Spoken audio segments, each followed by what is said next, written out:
in the movie. All right. So we got the Nintendo reviewer back. Hi guys, again. So welcome to season 4 of the review team. I'm quite frankly kind of astonished we've made it this far. That you've managed to hold your sanity together through all this. I know. I just built up in me, and we got to. We're doing religious movies this year too. Oh boy. To expand our repertoire. Because I understand that tends to be your most popular things. Yeah, so we're gonna try doing that this year too. So I think we're seeing The Masked Saint later this week. Have fun with that. Yeah. Honestly, I'm kind of looking forward to it. But anyway, so this is the first movie we had to go see, which was The Forest, which is a January horror movie. And it's really fucking stupid. What did you think? I felt like there were good parts to it, but some of the cliches were overdone, like the bait and switch suspense builders. It's just a lot of fucking jump scares and a lot of nothing happening. Like, there was a lot of jump scares. That was my big problem. Like, this is just like every other goddamn horror movie I've seen in the past few years. Yeah, and it's one of those things where it's like you get mad because the jump scares get you and they shouldn't. You're like, son of a bitch. Okay, a little bit, yeah. I did find myself kind of like, God damn it. Yeah. Because like there were a few times where I jumped a little bit and I was like, damn it. No, I get that. I totally get that. I don't know, it's just a lot, especially towards the final act. I didn't get really angry this movie until like the very final act. I was like, this is just so fucking stupid. This feels like such a colossal waste of my time. You get like an hour and 15 minutes of fucking nothing happening. And there was a lot of nothing. Like they tried to do story build up, but they didn't present a lot of new story elements. And then like the last 15 minutes, like, oh no, everything's gonna happen. It's like, you didn't build up to any of this. It just shit, like you're just rushing through to end it now. Yeah, rush to curtain. Rush to curtain. It just padded nonsense throughout. It's gonna be so dumb. Okay, so what's the story? The story is about two identical twins. One's named Sarah, the other one's like Jessie or something like that. I'm honestly astonished I remember that much. Well, easy to remember names, Jess and Sarah. Yeah, it was just an excuse they didn't have to pay two different actors to play the role. And it was actually my very first thought. Like, she's my twin. That way the director doesn't have to hire another actress. But you notice there's only like 1 or 2 scenes where they're both actually in the same room, because I don't know, like, I feel like the actress is trying her best, but every scene where it has two of both of them, and you can tell they're clearly working off of nothing, it just feels really fucking awkward. Did you notice that? A little bit. Because, I don't know, like, I wanted to get into it, I wanted to like it, it just felt so awkward, and it was like, this just makes me feel strangely uncomfortable.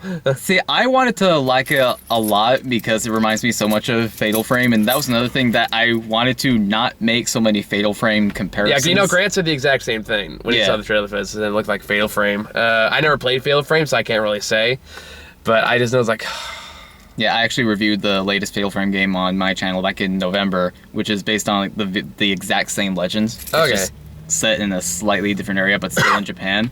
So like I just could not help but make those comparisons, like, oh, those look like the journals you find throughout the forest, and like, oh, that looks like the Fatal Frame game too. I'd rather be playing the Fatal Frame game. Is it good at least? It is good. It's a much deeper story that's way more interesting. I would love to play that instead of watch this piece of shit again, because it's like, oh my god. I mean, I seriously doubt, this is like the first movie of the year, I seriously doubt this is going to make my list by the time we get to the end of the year this year, but at the same time, I walked right now, and it just like, there's nothing here, there's no substance. I kind of feel like it wanted to do a creepy atmosphere and then jump scares, whereas the actual Fatal Frame 5 game has really good atmosphere, and it doesn't rely on jump scares. It's like, this ghost is there, and no, wait, you have to fight it. Well, it's just lazy. This is an example of just lazy horror writing, because it is just, oh, nothing's happened in a while. Let's put a jump scare in there to spice things up. Sometimes it comes right the fuck out of nowhere, like the homeless guy.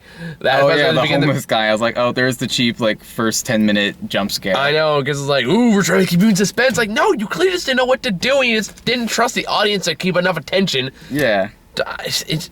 Okay, to elaborate on that a little bit. So, Jessie goes missing, and Sarah just know she's still alive because of some psychic bullshit twin sense.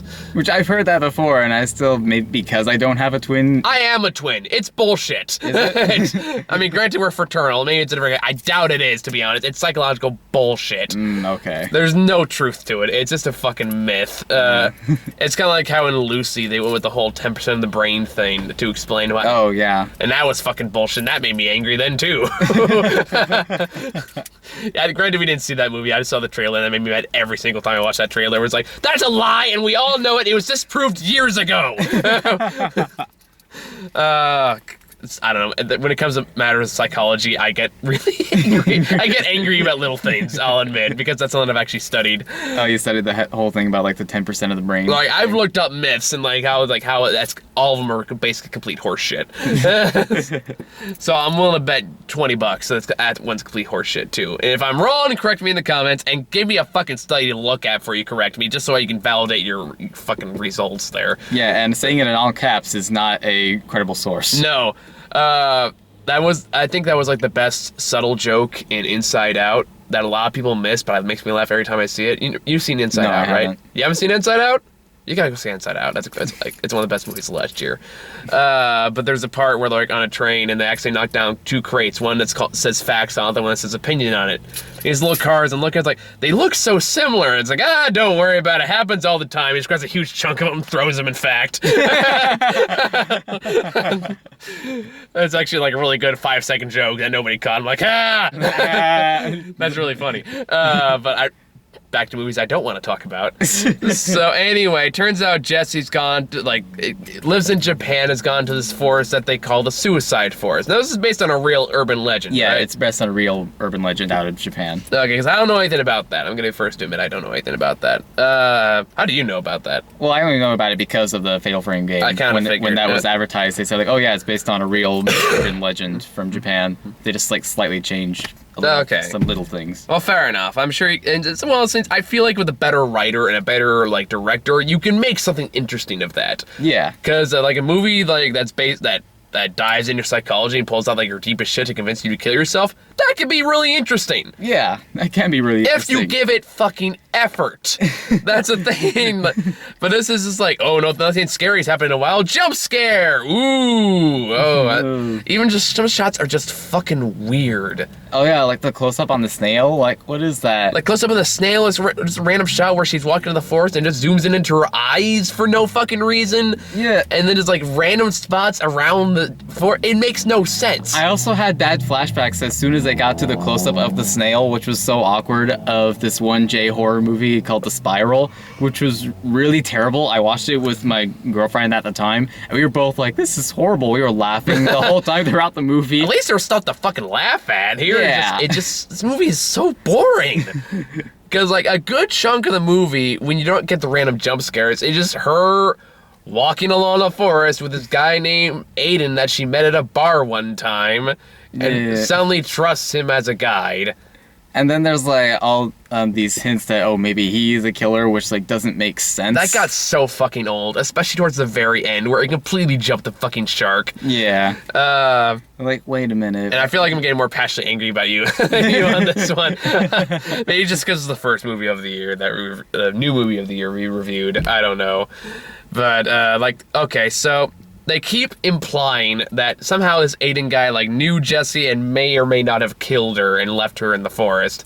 Which, whenever movies try that, I always get a little annoyed because it's like, no, you've already given hints that it's something supernatural. Don't suddenly say it's like, a guy who's a psychotic murderer. And even then, I've seen that in so many other horror movies, too. As soon as I saw that, I was like, please tell me we're not doing this. And they do and they don't. They kind of cheat. A little bit. So, eventually shenanigans happen. It's just the two of them in the middle of a ranger station in the middle of fucking nowhere, and I'm giving away the end of the movie, so spoiler. Yeah. You're not gonna go fucking see this. You usually give spoilers. I know, but I at least try to give a framing before I actually get into it, just to be safe.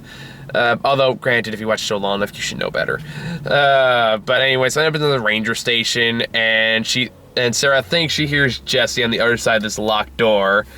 And then she confronts him about it by holding a knife to his throat. and just let my sister out of the closet. And then instead of doing the rational thing, which going, hey, this is just a hallucination. Yeah. You've been warned. This shit will happen. Ghosts make you see shit that isn't really there. In fact, they tell her like 5 times, like, hey, a lot of the bad shit you're gonna see isn't real. Don't fall for it. And she falls for it every fucking time. Yeah. So really, like, a lot of these movies are her own fucking fault.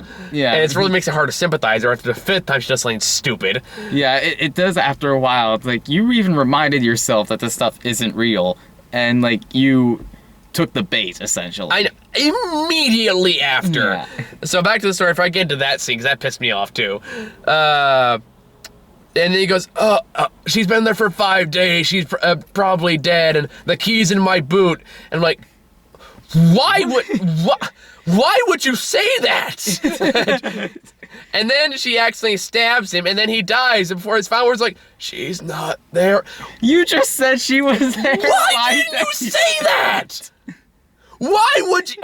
What? Why did you say, hey, calm down, something is lying to you? I know, it's like, hey, it's fucking ghosts. We know they exist. We know they're there. You've been warned about them. Why would you say that she's there when you know that she... You saw a teenage Japanese girl turn like zombie face. Exactly. It's like, why would you believe anything you see and hear? It made no fucking sense. It's like, Christ almighty. I think that part pissed me off the most. That whole, like, Aiden thing. Is he a killer? Is he not a killer? Oh, yes, he is. Or maybe he's not. Like, it's like, don't do that. It's like, with the twist. It's like a colossal waste of fucking time. It's like, did M. Night Shyamalan tell you to put that in there? I don't know. It feels like, oh no, it's a quadruple twist, because they make you think that he is, but then you think he isn't. Then we do think he is again, and turns out he actually isn't. But then we make you think he is again, but then it turns out he actually isn't, and then he dies. His entire plot line in a nutshell. Yeah. It's back and forth nonsense. It makes no goddamn sense. There is no fucking reason he would say, oh, she's in, the key's in my boot. No fucking reason. No. No fucking reason. It makes no goddamn sense. That whole plot point did not work. No fucking sense. Yeah.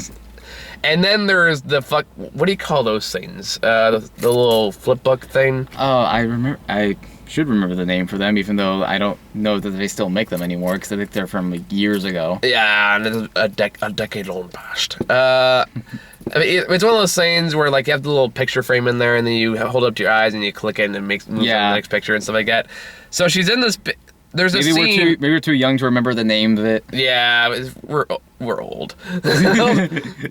But there's a scene early on when they're just getting to the forest, and there's a part where Aiden looks at Sarah and goes, "Oh, there are ice caves underneath this, underneath the forest, and some say it's a gateway to the other side." I'm like, oh gee, I wonder where this is going. Sure enough, it does play. 3/4 of the way in there, she falls into a hole which leads to the ice cave, and she finds some weird demon schoolgirl that she decides to trust for no reason.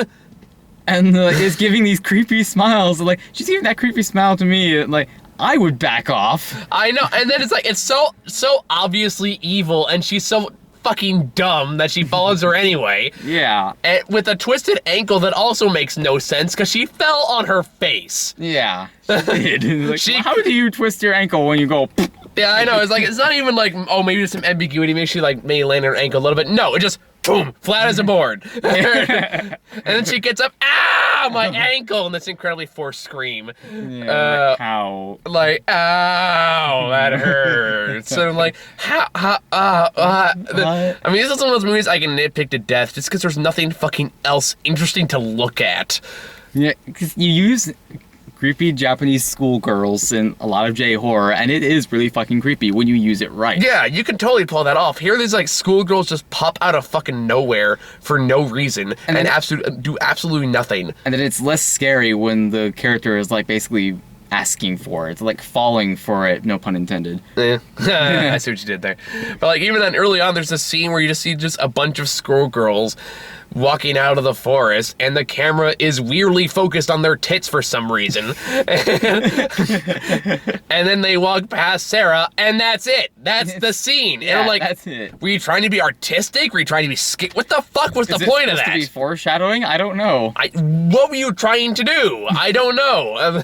There's so much weird shit, and it's like, what the...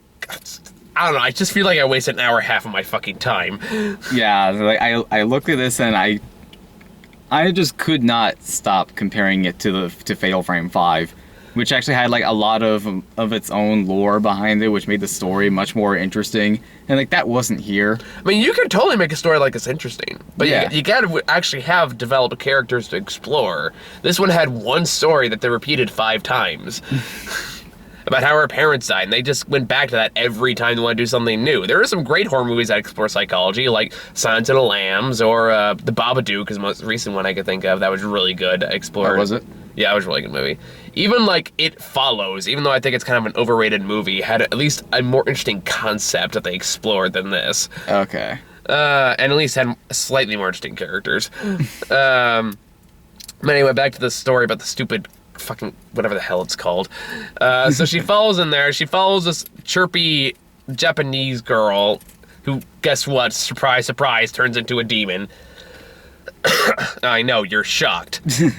Then she again doesn't do anything, just stands there creepily, and then she just hobbles back over to the hole where Aiden finds her again because movie. Yeah. Because the plot demanded it, and. But before that happens, she does that whole, oh, it's not real, it's on my head, it's not real, it's on my head, and then goes, ooh, picture sceney. And follows a obviously CGI fly to it. Yeah, an obvious CGI fly, and it's like, this is a trap. Why are you looking, this is, you just said it's not real. You just said that, and then you open your eyes and this appears out of nowhere. And you just go, oh, I'm gonna look at this now. It's kind of like, it's just like the worst case of ADD in a horror movie I've seen in a long time.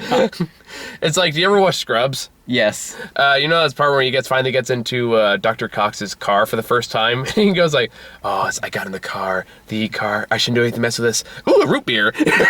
Oh, yeah, I do remember that. Like, a root beer that works every time. Yeah, this explodes everywhere. It feels kind of like that. That's what the closest comparison I could think of. And immediately picks up, starts looking for it, and guess what? More horror shit happens. Yeah. It's like, you should have fucking known better than to do this stupid asinine bullshit. And again, a lot of the reason why she couldn't find her way back made no fucking sense either. Because even when she runs away with from Aiden, she runs into a bunch of these strings that very earlier she said leads back to the path. Yeah, it's like, oh, some people leave that tape so they can find their way. Yeah, or it's like, or people can find their bodies. It's like, so why not just follow it back to the trail? Yeah. I do remember it was pretty early on when they get into the forest that they found that yellow tape that went for quite a ways. And you see it again, the exact same, I'm assuming the exact same yellow tape. There was like different colored tapes, but the yellow tape was there. Yeah, so it's like, okay, follow the yellow tape and at least go close to the entrance. Yeah, I mean, just be on the right fucking path. It's one of those fucking movies where the only reason it continues, the only reason it doesn't end quickly is because characters make bad fucking decisions. Yeah, honestly. And then decisions that make no fucking sense whatsoever. If you really take 5 seconds to think about it, it's like, there is no reason they should have done that. There is no reason this whole situation should have happened. Yeah, there is no reason for this movie to exist. Granted, some horror movies start from people making the stupid decision, but like this one, it keeps stupid decision after stupid decision, and mostly from the same character. Yeah, so it's like, there's a certain point, it's like, you really deserve to die. This is like, okay, you didn't make it. Good. That will fucking teach you. Yeah. When the guide says, no, don't stay the night, get the fuck out of here. Listen! Yes! Because the guy knows more than you! The guy who is a native, by the way, tells you don't stay at night. I'll say, okay, I won't stay at night. This is already freaking creepy. Let's leave. Exactly. Even like the husband, who I don't even know why she has a husband in this movie. He's only in 2 scenes. Yeah. Comes at the very end when the guy says, okay, we should turn back now. He listens and turns back, and that's why he survives. Yes. Because he's smart. And And you you're can see him hesitating, not. and I went like, oh, please don't go back. Okay, he actually did the smart thing Yeah. and went back. Even the sister was smart enough to stay fucking alive for the 3 days she was there, apparently. Yeah. To give credit where credit's due. Yeah, they did reveal that at the end, that Jess actually was alive the whole time. Okay, sure, fuck it, why not? I don't know. It's like, as long as the movie's fucking over, whatever. I don't care. At that point, that was the point, like, especially after the whole radio scene, I was like, I'm done. I'm fucking done. Like, that's it. I'm done with this movie. Fuck this. I would occasionally look back to you and see you go, like Michael's having a hard time with this. And every time they go, they try to explain, like, the twin psychic ability, I just like, fucking horse shit.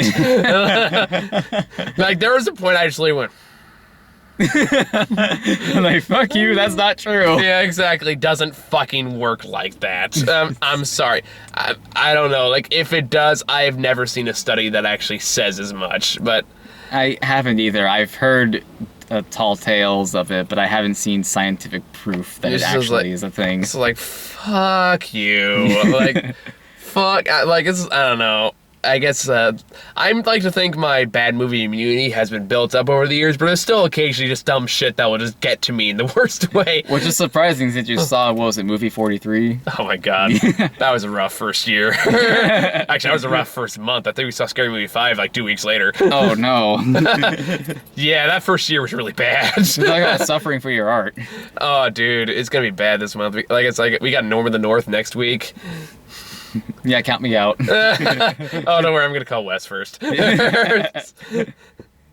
case, I got backups. I got my friends Karina and you know Matthew. Yeah. And God bless him. He'll see anything I ask him to go see. I don't know why, to be honest. He's that good of a friend. Because I don't think I've asked him to see any movie that was actually good. Spy, I think, was the best movie I took him to. Spy was a good movie, though. It was better. Yeah. But anyway, so...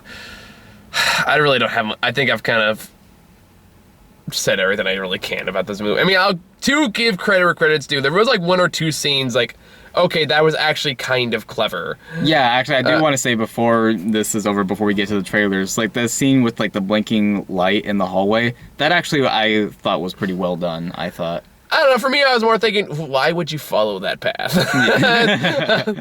Just to get weird old lady scare.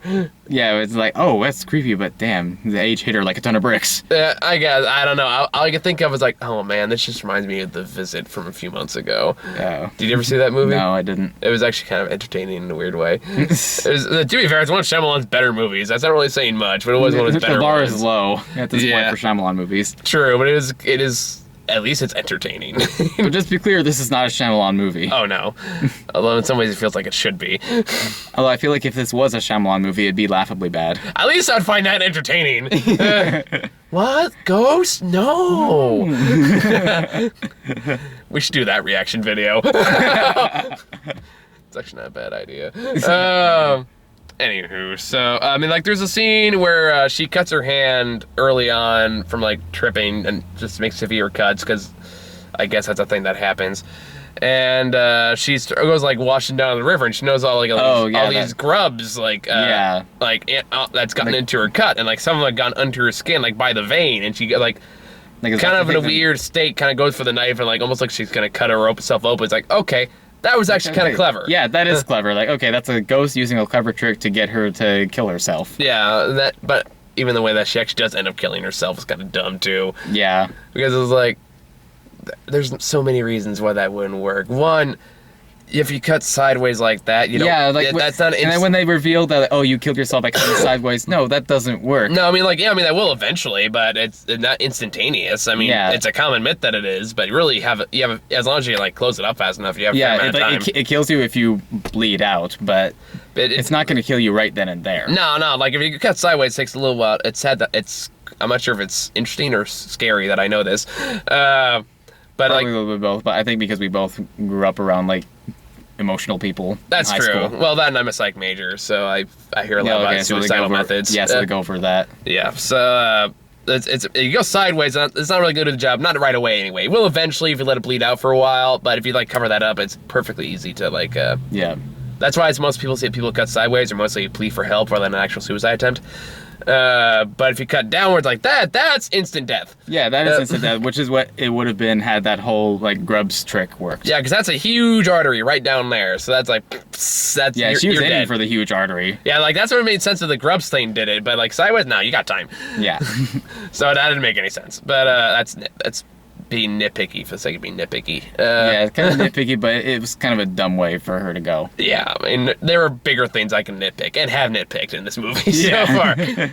Even then, like, just having the main ghost of the movie just be basically just any standard movie scarecrow you've ever seen was also like, you couldn't do anything more clever than that. Yeah. Anyway, you got anything else to say about The Forest? Just basically because I played Fatal Frame, I know that you can do a lot with the actual myth and then like kind of create your own like very interesting story around it, but they didn't really do that. Yeah. It kind of like they could have done so much more and they could have done better things with it and they didn't. Yeah, that's pretty much what I would say about it too. So I guess move on to trailers then. So we got like 7 fucking trailers for this movie. It felt like a lot. We got London Has Fallen, which I forgot this movie was getting a sequel. Like, as Gerald Butler is Bruce Willis now, I guess. Because it just does look like Die Hard in the White House too. Like when you made that comparison to me, like, yeah, just based on the trailers, it looks like a Die Hard movie. It pretty much is. That's what the first movie was, from what I understand. Although honestly, I kind of liked White House Down better, because at least that was funny. I actually really want to go see White House Down again. That was a really fun bad movie. I feel like I should see that. You really should. It's pretty great. Just like Jamie Foxx and Channing Tatum spouting like ridiculous one-liners. I think there's even a part, and I know I've said this a million times on the show, but I'm gonna say it again because it makes me laugh every single time I think about it. But there's a part where he has like a pocket watch that belonged to Abraham Lincoln, and Jamie Foxx gets shot, and the bullet hit the pocket watch, and he pulls out the pocket watch, sees the bullet, and goes, "Oh, I guess Abe took a bullet for me a second time." Oh God. An actual line from the movie. It's pretty fantastic. I don't know. London Has Fallen looks okay. It looks like kind of like a Die Hard 4 of these kind of movies, with a really bad CGI helicopter towards the very end. That was so bad. It was honestly kind of staggering. Like, so just little bit. It did look very clearly CGI. Like it was really bad CGI. I was like, did we just like put in a Sega Genesis cartridge when it wasn't looking? Like, it looked really fucking bad. Yeah. Like PS1 graphics. So like, Mike, okay, maybe I'm being a little harsh, but still. Point is, it wasn't very good. Yeah. Then we got The Boy. I've gotten this trailer a lot of times. So what did you think? I feel like it looks interesting. I'm probably gonna see that with my girlfriend. Alright. Well, see what I think of it. It's another January horror movie, so I'm like. No, my hopes up too high. I'm not optimistic. I mean, it doesn't help that we saw Goosebumps not too long ago, so every time I see that, I think of... You still think of Goosebumps? I still think of the Goosebumps dummy. But that movie was fun to watch. If only for the imagination bit. I mean, like, that movie... This movie could use a little more imagination. God, I don't know. Some people really disagree with me on the Goosebumps review. Oh yeah. People like it a lot more than I do. If you did, fine. But I thought it was just okay. Then we got the new Deadpool trailer too. God, I want the movie to be good so bad. A lot of comic book fans do. Like, I mean, God, I want the movie. I mean, like, I'm a fan of more of the old '90s Deadpool comics than current day Deadpool. And it looks like that's where it's drawing more of its influence from. Oh, really? Yeah, because a lot of the characters that are in the movie are from the 90s comics. Like the main villain, Ajax, is from the 90s comic book, and so is Weasel, who's played by T.J. Miller, and Blind Owl, who's in it, like, in a blink and you miss it shot in the trailer, because she's in there. Oh. But either way, Ryan Reynolds is clearly having a good time, and it looks like people who made the movie know who the character is, and at least know enough about him to get, like, the joke, the humor right. Yeah, it's not sew his mouth shut. And not show his fucking mouth shut. It's that fucking monstrosity. But I'm excited. I hope that's really good. I guess we'll see. I mean, either way, it's either going to be the greatest Valentine's Day ever, or it's going to be the worst one since I saw Die Hard 5 on Valentine's Day. Oh, no. Bad movie Valentine's Day. I think that was the one that broke me when I first started doing the show. Because I think me and my friend Cliff saw that when that first came out. We saw it on Valentine's Day, and I remember going back to the car and going, you know what? Fuck Valentine's Day. Takes everything that's good in this world and destroys it. But yeah, what do you think of Deadpool? I feel like it could be good if it's done right. Some of the Marvel movies have been better than the DC movies, so it could be good. Yeah, well, I mean, it's Fox doing it, so they can always be kind of hit and miss on these movies. For every X-Men Days of Future Past, you have The Last Stand. So, or for every X2, you have Origins. I don't know. Look, they're taking a lot of risks with this movie. I mean, this is a fucking hard R movie. Have you seen the Red Band trailer for this? No, I haven't. It's like this. It's like this one, except there's a lot more blood and a lot of more F-bombs. Oh. Like, it basically starts off instead of this, it's like, this is a superhero movie, we just turned a guy into a kebab, and the red it's like, this guy turned into a fucking kebab.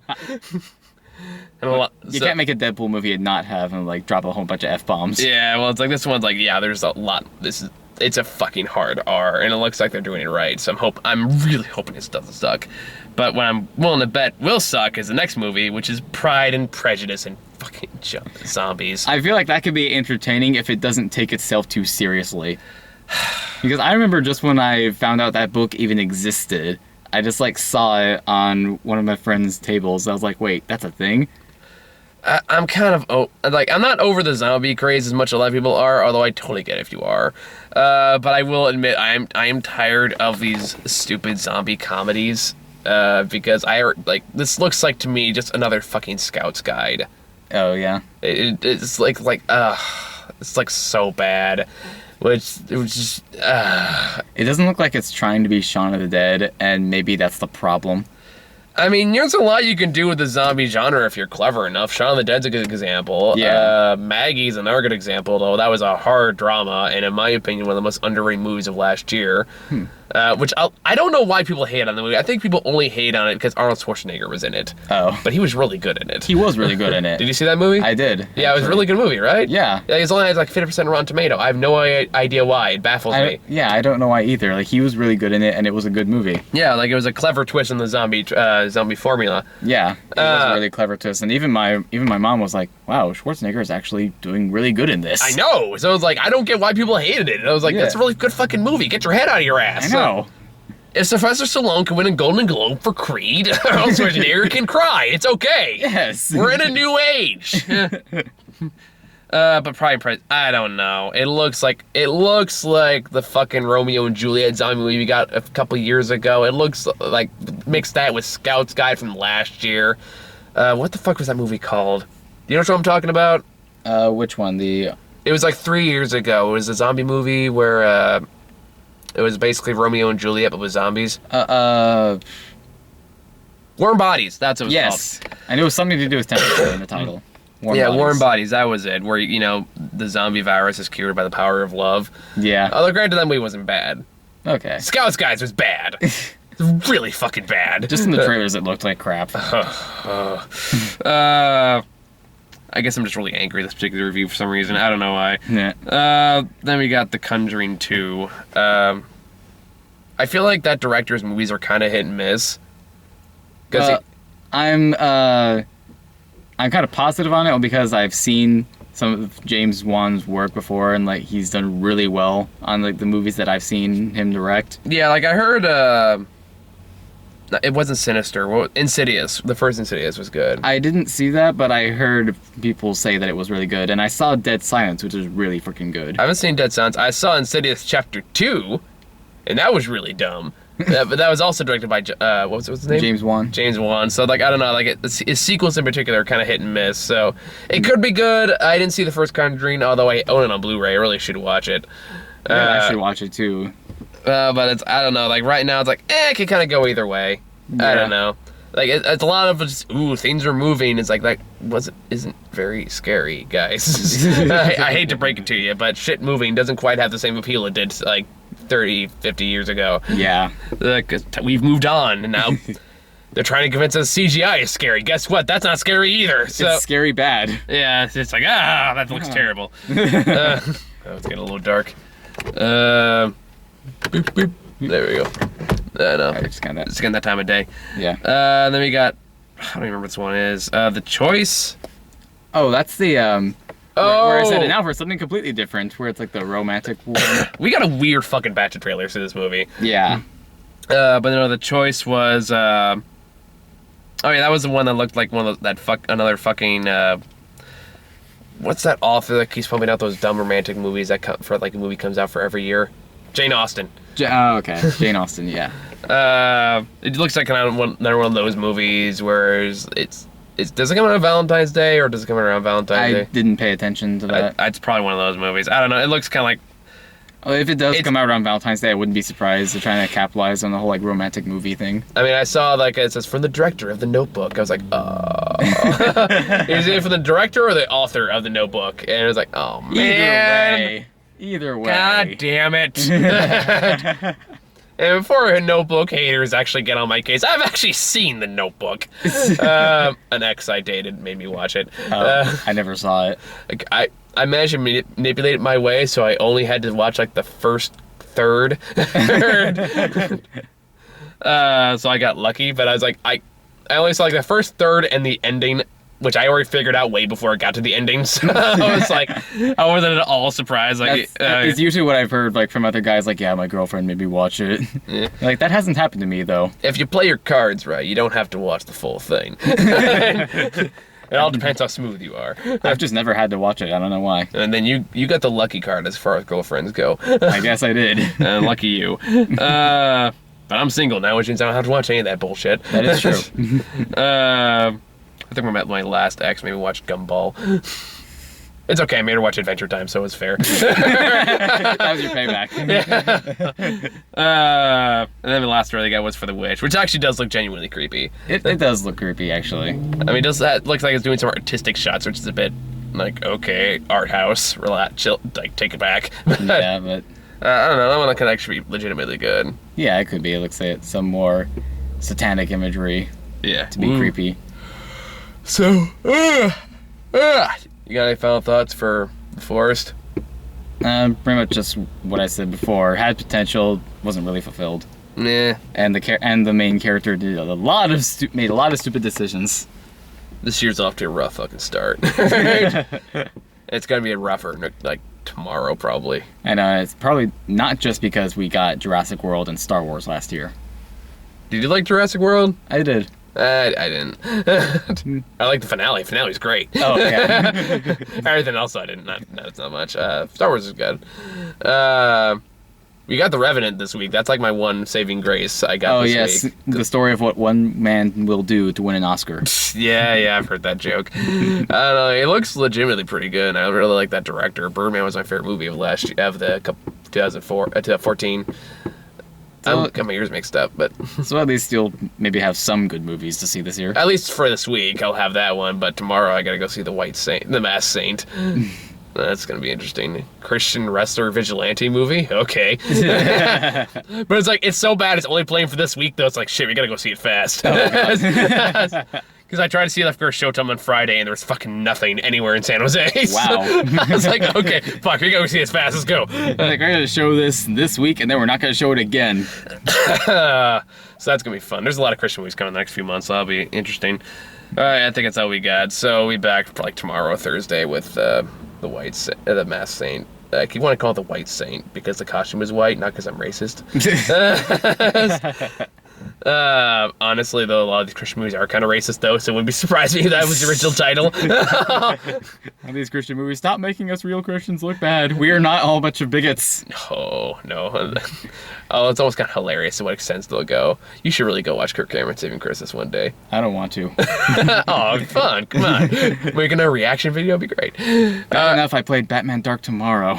Oh. Watch my review of that, see how bad it is. I actually might. I'm always curious about that one. It got pretty popular pretty fast. People said it was hilarious.